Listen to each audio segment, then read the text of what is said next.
২২শে July BJP পালন করছে তৃণমূলের পতাকা নিয়ে।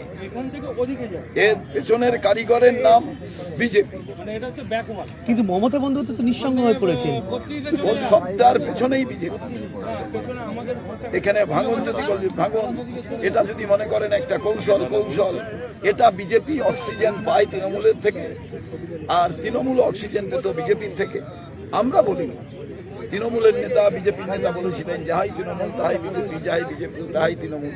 আজকে কংগ্রেসের শহীদদের স্মরণ করার যে আমরা দীর্ঘদিন ধরে করে আসছি শ্রদ্ধার সঙ্গে স্মৃতিতর্পণ, আজকে কিন্তু এটাই বোঝা গেল যে সমস্ত কিছুর পেছনে বিজেপি আজকে সেই তৃণমূলকে দিয়ে একটি সভাস্থল, তার নিকটবর্তী সভাস্থলে কি করে পারমিশন হয়, কেমনভাবে হয়, তা কিন্তু তারা করছেন। অতএব আমি মনে করি বিজেপি তৃণমূল মিলে যে শহীদ দিবস পালন করছে, আর কংগ্রেস তার পরিবারের সদস্যরা খুন হয়েছে, বুকে রক্ত চলেছে, সেই ব্যাপারেই বিষয়টি আমাদের সেই দৃষ্টিকোণ থেকেই দেখা উচিত। মূলত দেখা গেল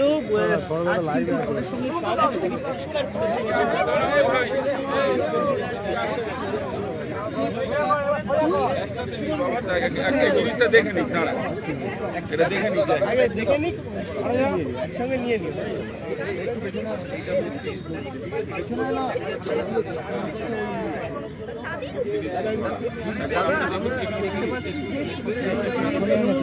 দুই শিবিরের মধ্যে লড়াই হচ্ছে, অপরদিকে আপনারা শহীদ মিনার ময়দানে এসেছেন এবং পুরো এলাকা পরিদর্শন করছেন, কি বলবেন? আমরা একেবারে পারমিশন পেয়েই মাপামাপি করছি, তার আগে না। এবং আপনাদের জেনে রাখা দরকার এই পারমিশনের তারিখ। এবং দ্বিতীয় জিনিস আপনারা জেনে রাখবেন, এবারে আমাদের যুব কংগ্রেসের কর্মীরা 1993 সালে কংগ্রেসের পতাকা, যুব কংগ্রেসের পতাকা নিয়ে যে আন্দোলন করেছিল, সেই আন্দোলনের চরে আমাদের কর্মীরা, পরিবারের লোকেরা, ভাইয়েরা মারা যায়। এই নিশ্চিতভাবে মমতা বন্দ্যোপাধ্যায় সেদিন আমরা ইতিহাসকে বিকৃত করি না, নেতৃত্ব দিয়েছে কংগ্রেসের নেতা। পরবর্তী ক্ষেত্রে মমতা বন্দ্যোপাধ্যায় দল পরিবর্তন কথা বলিনি, এই শহীদদের তিনি অন্য পতাকার নিচে উদযাপন করেছেন। কিন্তু এই শহীদদের অতৃপ্ত আত্মা, তারা চায় কংগ্রেসের পতাকা, যুব কংগ্রেসের পতাকা, যেটা তাদের রক্তে ভিজে গিয়েছিল, সেই পতাকা নিয়ে স্মৃতিতর্পণ। আর সেই স্মৃতিতর্পণ করার জন্য আমরা শহীদ মিনারের পাদদেশ। আর বাকি যেটা হচ্ছে সেটা বিজেপি তৃণমূল মিলে শহীদ দিবস পালন করছে। সবকিছুর কারিগর বিজেপি। তৃণমূলের কে কার সঙ্গে কি ব্যাপার, এ বাংলার মানুষকে জিজ্ঞেস করুন, যারা ভোট দিয়েছিল তাদের জিজ্ঞেস করুন, প্রত্যেকেই কনফিউজ। তো সেই জায়গায় দাঁড়িয়ে কংগ্রেস, তার পরিবারের লোক মারা গেছে, তাদের বুকের রক্তে আমাদের পতাকা রঞ্জিত হয়ে গিয়েছিল, রক্তাক্ত হয়ে গিয়েছিল। আমরা সেই খুনিদের বিচার চাওয়ার জন্যই শহীদ মিনারে দিচ্ছি। মনীশ গুপ্ত মন্ত্রী হলেন, এমএলএ হলেন, এমপি হলেন, ফাইলটা খোলা হলো, কমিশনের রিপোর্ট বেরোল, কোথা থেকে গুলি চলল, কেন মারা গেল, পতাকা জানা। ভোটের পর থেকে আমরা দেখেছি যে কংগ্রেস তার শক্তি অর্জন করছে, পুরনো শক্তি অর্জন করছে, সেই শক্তির ছাপকে আমরা এই শহীদ মিনার সহজে আমরা কোনো শক্তি সঞ্চয় নয়। বন্দ্যোপাধ্যায় হিসাবে নেতৃত্ব দিয়েছিলেন কংগ্রেসের নেতারা। পরবর্তী ক্ষেত্রে মমতা বন্দ্যোপাধ্যায় দল পরিবর্তন করেন, আলাদা পতাকার নিচে তিনি এই শহীদ দিবস পালন করেন। সেই শহীদ দিবস আড়ম্বরপূর্ণ, সেই শহীদ দিবস চুটির গানে ভরা, সেই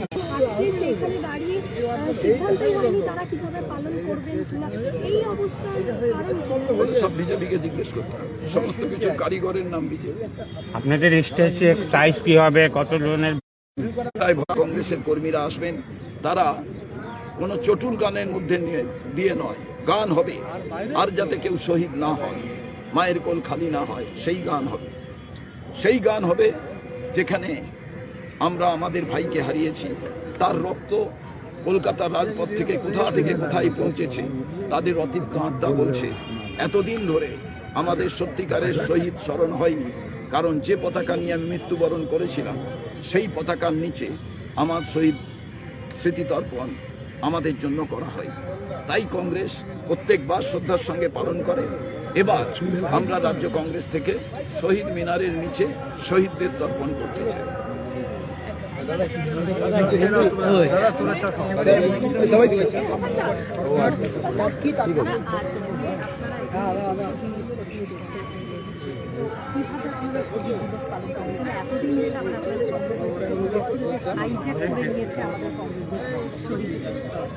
আমরা সেই শহীদদের স্মরণ করব যাদের বুকে রক্তে কংগ্রেসের পতাকা রক্তাক্ত হয়ে গেছে। সেই পতাকার কে নিয়ে যারা মৃত্যুবরণ করলেন, যাদের নির্বিচারে গুলি করা হলো, তাদের উপরে সুবিচার করা হয়। মমতা বন্দ্যোপাধ্যায় আলাদা দল তৈরি করে তিনি যে শহীদ দিবস পালন করতেন, সেখানে এই শহীদদের আত্মা তৃপ্ত হয়। তার কারণ তারা সেদিন এসেছিলেন মমতা বন্দ্যোপাধ্যায় কংগ্রেস যুব কংগ্রেসের নেতা জেনে, এবং কংগ্রেসের পতাকা যুব কংগ্রেসের পতাকা তাদের কাঁধে ছিল, কিন্তু তাদের স্মৃতিতর্পণ হলো অন্য পতাকার নিচে। তাদের আত্মা সে কারণে বাংলার আকাশ বাতাস বিভিন্ন করে তারা বলছে, আমার রক্তে যে পতাকা রঞ্জিত হলো, রক্তাক্ত হলো, সেই পতাকা নিয়ে এখনো যারা লড়াই করছেন, সেই পতাকার মানুষেরা আসুন শহীদ স্মরণে শহীদ দিবস শহীদ মিনারের নিচে। আমরা দেখুন দুটো জিনিস একেবারে ভুল।